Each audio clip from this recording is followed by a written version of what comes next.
किस तरह के एहतियात बरती जा रही है, खासकर जिस तरह से हॉस्पिटल में काफ़ी ज़्यादा भीड़ है और किस तरह की व्यवस्था की गई? हम शुरुआती दौर से ये कहते रहे हैं कि अब हमें कोविड के साथ ही जीना होगा, इसलिए हमें अपने जीवन शैली में कुछ न कुछ मूलभूत परिवर्तन लाने ही होंगे, जिस वजह से हम अपने आप को और अपने परिवार को कोविड से बचा सकते हैं। रही आईजीएमसी में वर्तमान स्थिति की बात, तो इस वक्त हमारे पास 17 मरीज कोविड के जो है वो उपचाराधीन हैं और इसके अतिरिक्त 10 डॉक्टर्स हमारे जो है वो कोविड पॉजिटिव इस वेव के दौरान जो है वो अभी पाए गए हैं। तो हम लोगों से केवल ये कहना चाहेंगे कि जो एप्रोप्रिएट कोविड बिहेवियर जिसको कहा जाता है कि भीड़ भाड़ के क्षेत्रों में जाने से परहेज करें, मास्क का इस्तेमाल करें और बहुत ज़रूरी ना हो तो अपने घरों से बाहर ना निकलें और अपनी बारी आने पर वैक्सीनेशन जरूर करवाएं। इस तरह के जो नियम हैं इनका पालन हम लोगों को सदैव करना होगा और साथ ही साथ किसी भी तरह के कोई लक्षण, जुकाम, खांसी इस तरह के अगर किसी को होता है, शरीर में दर्द, तो अपने आप को संभावित कोविड मानकर आइसोलेट करें और अपनी जांच करवाएं ताकि समय रहते इसकी जांच और उपचार किया जा सके। जी सर, शिमला की आईजीएमसी की बात करें, आईजीएमसी में इस समय कितने जो है कोरोना के मरीज हैं और यहाँ पर अगर मरीज जिस तरह से अगर इसी तरह से रफ्तार से बढ़ते हैं तो कितना आईजीएमसी तैयार है निपटने के लिए? हम पिछले लगभग 2.5 वर्ष से कोविड के मरीजों के साथ कोविड की देखभाल में हम लोग यहाँ पर इन्वॉल्व हैं और हमारे इंतजाम जो हमने सेकेंड वेव के दौरान किए, जिसमें हमने अपने बिस्तरों की क्षमता जो है वो 350 तक बढ़ाई। हमारे इंतजाम आज भी हमने पुख्ता इंतजाम इसी तरह पे उसी तर्ज पे करके रखे हैं और आवश्यकता पड़ने पर बिस्तरों की संख्या जो है वो बढ़ाई जा सकती है। और अभी हमारे पास 17 मरीज भर्ती हैं, जो सब लोग मेकशिफ्ट हॉस्पिटल जो यहाँ पर बनाया गया है कोविड के लिए उसमें उपचाराधीन है। इससे अधिक संख्या बढ़ने पर मरीजों के लिए हमने अतिरिक्त वार्ड की व्यवस्था भी की है। हमारे पास मरीजों के इलाज के लिए स्थान और स्टाफ मेंबर और दवाइयाँ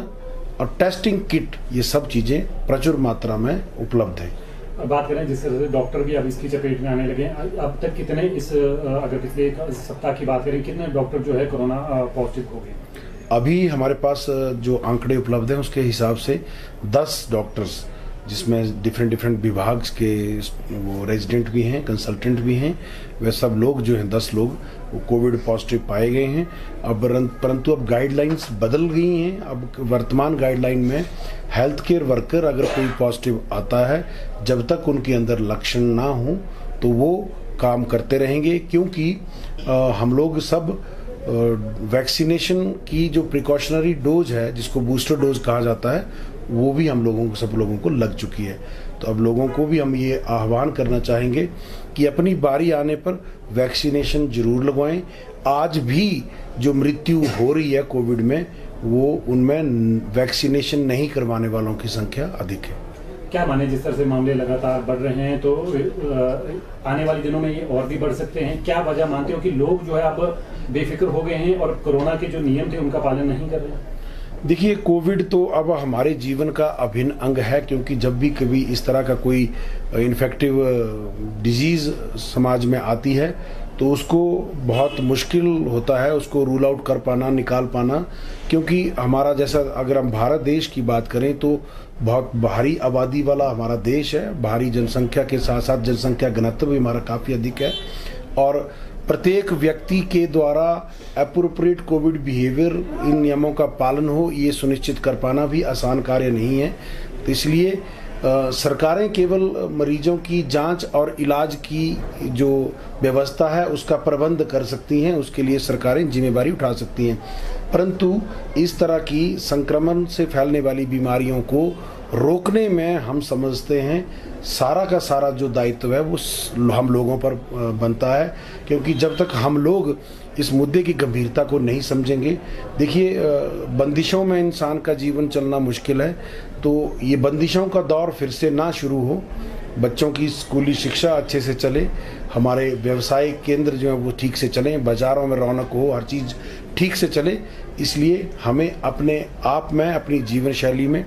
मूलभूत परिवर्तन कोविड बिहेवियर को लेकर जो हैं वो करने होंगे। प्रतिदिन बाज़ार जाके ख़रीदारी करने की बजाय कोशिश करें कि राशन और बाकी अन्य ज़रूरी चीज़ें जो होती हैं वो इकट्ठा 1-2 महीने के लिए डलवा लें, ताकि लोगों को बार बार बाज़ार जाना ना पड़े, भीड़ क्षेत्रों में ना जाना पड़े। बुजुर्गों और बच्चों का और जो डिजीज़्ड लोग हैं, जैसे कैंसर पीड़ित लोग, किडनी डिजीज़ के लोग या और बीमारियों से ग्रसित लोग, वो लोग खास अपना ध्यान रखें। दूसरा, जिस तरह से आईजीएमसी की अगर बात करें तो इस समय जो है आईजीएमसी में कुछ यानी डॉक्टर अवकाश पर हैं, तो क्या कोई यानी इस तरह की दिक्कत तो नहीं आ रही मरीजों को, या ऑपरेशन नहीं हो रही? कुछ ऐसा लोगों में कुछ इस तरह का मैसेज आ रहा है कि अवकाश पे हैं डॉक्टर? देखिए, ये डॉक्टरों का अवकाश जो है ये प्रतिवर्ष होने वाली एक सामान्य प्रक्रिया है, कोई नई बात नहीं है। और इसके लिए हमारा अस्पताल का स्टाफ जो वो पहले से एक्लेमेटाइज्ड है, पहले से एडजस्टेड है,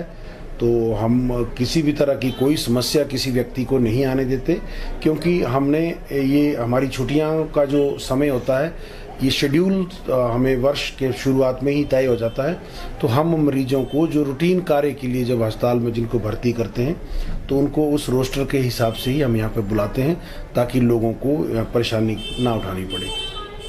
सर, एक सोशल मीडिया पर मैसेज वायरल हो रहा है जिसमें यहाँ पर जो लंगर सेवा है उसमें जो बिस्तर उपलब्ध करवाए जाते हैं उसके बदले पैसे लिए जा रहे हैं, जिससे कहीं ना कहीं लोगों को परेशानी हो रही है। इस पर क्या कहना?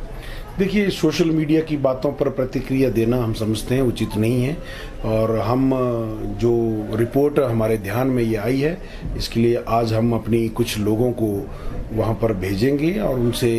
जो भी मरीज़ या तीमारदार उस स्थान पर अभी रह रहे हैं उनसे हम जानकारी प्राप्त करेंगे, और भविष्य में इस तरह की चीज़ों की पुनरावृत्ति ना हो इसके लिए सुनिश्चित कुछ ऐसे कड़े कदम हम उठाने जा रहे हैं।